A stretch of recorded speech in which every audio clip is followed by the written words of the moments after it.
好，今天要来介绍这一部1935年，1935年是2次大战前的打字机哦。我们先来看一下它的木壳，木壳啊，这样碎啊，没有什么严重的破损或刮伤。再来看它的提把，皮革提把哦，这个是状态很好的，它居然没断，一般都断在这里啊，所以只能用抱的。好，打开还会跳啊，这个五金金具还会跳。打开，好，我们把壳拿下来好了，哎呀，拿下来。这里啊，差点忘记什么了。先把这一张纸拿掉。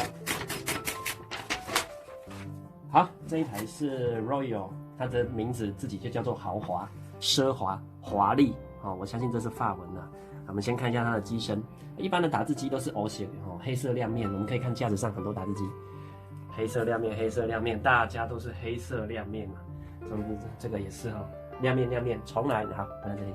就没有看过一部打字机，它是用黑色，这不知道叫什么面哈，就是雾面吧。好，那它配上很多这个镀铬的那个布品，那几乎所有的布品都是镀铬的。来看一下，这所有的架子都镀铬，连这个滚筒旁边这个边边也是镀铬的哈。那你可以看一下它的键盘，它的键盘是玻璃键盘，好，然后字是在玻璃下面，然后是金属边框。这一台我都还没有给它 polish， 没有把它擦过，不过这个擦起来会非常的漂亮。好，那接下来外观是很漂亮嘛，我们再来看看它性能好不好。现在我们来测试一下打字哦。首先最重要的打字机最重要的性能指标之一就是静止，来看一下，轻轻放下去以后静起来非常的平整，完全不用做什么调整啊，它就是一个非常好的打字机。好。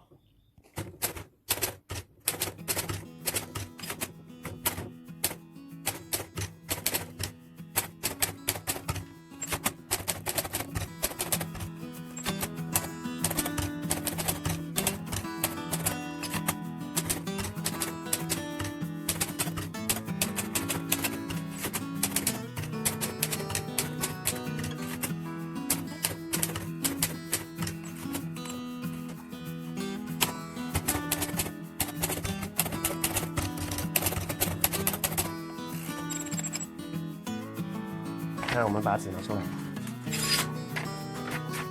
好，再看一下这台机器哦，基本上就是保存状况非常良好，我几乎还没有整理它。那你可以看到这里有一个这个设计，这个叫 tab 就是那个栏位，所以这部机器是可以打表格的哦。你按一个 tab 键哈，它就可以马上跳到下个栏位。tab 键这个 tabular 哦，你按一个 tab 它就会按到下一个栏位去。这个哦，而且还是好的，我从来没有测试过。好，简单讲一下操纵这个按钮干嘛？这个按钮就是色带的正逆转，这个叫做 touch control。touch control 就是那个触键的轻或重，这边就是比较软，你调到这边就是比较重，但这没什么差，打久的人才会觉得有差。这个是红色档位，红色字体，黑色字体跟无色哦，你看它这里有一个白色点点是无色，无色是怎么样打那个报表，用那个复印纸夹在中间打的，没有颜色的哦，用那个复印纸打出来就有颜色。